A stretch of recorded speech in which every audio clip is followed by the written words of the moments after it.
Hi hello வணக்கம் அஸ்ஸலாமு அலைக்கும் வரஹ்மத்துல்லாஹி வபரகாத்துஹு. நான் உங்கள் ஹுசைன். சிம்பிளாக நான் இன்றைக்கி எதை பற்றி பேச போகிறேன்னா பான் பிரிட். நீங்கள் அன்றாட வாழ்க்கையில் உண்ற பானில் நிறைய மோசடிகள் நிறைய நடக்குது. இதை பற்றின அவேர்னஸ் உங்களுக்கு தான் இந்த video. So let's go into the video. ஏன் நீ இந்த பான் விஷயத்தை இப்போ பேசுகிறீ அப்படின்னு உங்களுக்கு நினைக்கிறேன். ஸோ நான் சிம்பிளாகவே சொல்கிறேன். நேற்று இரவு நான் ஒரு பேக்கரிக்கு பான் வாங்க போனேன். பான் வாங்க போனப்போ நான் சொன்னேன், எனக்கு 2 ராத்தல் பான் வேணும், நீங்கள் இதை போடுங்க அப்படின்னு சொன்னோடனே அவர் 2 ராத்தல் பானை போடுறாரு. அவர் போட்டிக்கிற நேரத்தில் நான் பார்க்குறேன், ஒரு ஸ்கேலில் 2 ராத்தல் பான் பேக்கில் போட்டு வச்சுக்கிறாங்க. அதோடைய நிறை 684 கிராம். அதாவது 2 ராத்தல் பானுடைய நிறை 684 கிராம். ஸோ நான் என்ன செஞ்சேன், டக்குன்னு அதை ஃபோட்டோ ஒன்று எடுத்துகிட்டு பக்கத்தில் இருந்த 2 பேர் சொன்னேன், இவர் இந்த மாதிரி பானை நிறை ரொம்பவே குறைவாக விற்கிறார் அப்படின்னு சொன்னப்போ அவங்க சொன்னாங்க, இவருடைய விலை சரியான குறவு, ஸோ இந்த பான் இந்த விலைக்கு பொறும் அப்படின்ட்டு. அப்போ நானும் சரி இப்படி இருக்குமோ அப்படின்னு நினச்சிட்டு நானும் சரி அப்படின்ட்டு வந்துட்டேன். வந்தாலும் எனக்கு ஒரு கியூரியாசிட்டி, சரி இந்த பாண்ட நிறை இப்படி இது, ஸோ நாங்கள் செக் பண்ணி பார்ப்போம் அப்படின்ட்டு. ஸோ இந்த பான் ரெண்டையும் வச்சு நாங்கள் இப்போ ஸ்டாண்டர்ட் செக் பண்ணோம்னா லீகல் ஸ்டேட்டஸ் அப்படின்னு பார்த்தோம்னா as per the government standard படி ஒரு ராத்தல் ஸ்டாண்டர்ட் பான் உடைய நிறை 450 கிராம் இருக்கணும். 13 கிராம் கொஞ்சம் கூட குறைய இயலும், சரியா?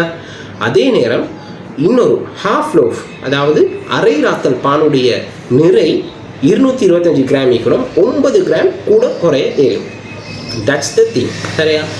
இருந்தாலும் இங்கே நடந்த விஷயம் என்னென்னா, இவருடைய பானில் 108 கிராம், அதாவது 684 கிராம் நாங்கள் 2ஆக பிரித்தோம்னா ஒரு ராத்தல் பான் 342 கிராம். 450 கிராம் இருக்க வேண்டிய பான் 332 தான் இருக்குது. ஸோ அதை கழிச்சு கொண்டு வார விட 108 கிராம் பானில் மிஸ்ஸிங். பட் அந்த பாண்ட உருவம் அது கொஞ்சம் பெரிய பான் மாதிரி தான் உருவத்தில் இருக்குது, பட் கிராம் கணக்கில் ரொம்பவே கம்மியாக இருக்குது. ஸோ இதை பற்றி நான் பேசணும்னு நினச்சேன். ஸோ வெயிட் அனாலிசிஸ் படி அவங்க 108 கிராம் ஏமாத்துறாங்க. ஸோ இப்போ ப்ரைஸ் அனாலிசிஸ் அந்த 2 பேர்கிட்ட நான் கேட்டேன்.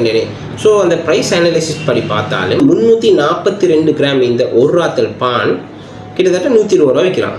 அதே சிம்பிளாக 450 கிராம் ஈக்கிற பான் நிறைய இடங்களில் நான் நிறையோட செக் பண்ணி பார்த்தேன், 130 ரூபாயிலேருந்து 140 ரூபாய்க்கு தான் விற்கிறாங்க.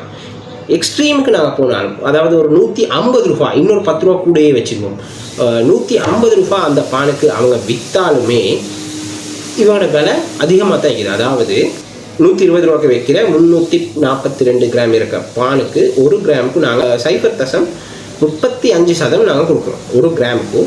அதே அட் த சேம் டைம் 150 ரூபாய், அதாவது 150 ரூபா நான் எக்ஸ்ட்ரீம் வால்யூம் எடுக்கிறேன், 150 ரூபா கொடுத்து வாங்கினாலும் அந்த பானுக்கு 0.33 ரூபா தான் கொடுக்கும். அதாவது கிட்டத்தட்ட 2% நீங்கள் பார்ப்பீங்க. அதே நீங்கள் ஒரு $20 கப்பில் பார்க்குற நேரம் நிறைய ஒரு வித்தியாசம் வரும். நான் அதை எக்ஸ்ட்ரீம் லெவலுக்கு போய்த்து உங்களுக்கு கம்பேர் பண்ணி காட்டணும். அது சுட்டி நான் இப்படி காட்டேன், ஏன்னா ப்ரைஸ் வேரி ஆகிறதுனால எக்ஸ்ட்ரீமுக்கு போனேன். ஸோ இதில் லீகல் ஸ்டேட்டஸ் பண்ணி பார்த்தீங்கன்னா இது ஒரு சரியான பிழை, ஸ்டாண்டர்ட் படி இல்லை. இந்த பேக்கரிக்கு சரியான மாதிரி அபராதங்கள் எல்லாமே வழங்கலாம், அதுக்கான உரிமை இருக்குது. இந்த மாதிரி பிரச்சனைகள் உங்களுக்கு தான் கன்சியூமர் அஃபேர்ஸ் அத்தாரிட்டிக்கு நீங்கள் ஒரு மெயில் அடிக்கையிலும் இல்லாட்டி 1977 என்ற நம்பருக்கு நீங்கள் கால் பண்ணிங்கன்னா இது பண்ணிடும். இது தொடர்பான கம்ப்ளைண்ட்டையும் நான் இந்த வீடியோ ரிலீஸ் ஆனதோட மெயில் பண்ணிடுவேன். Bye guys.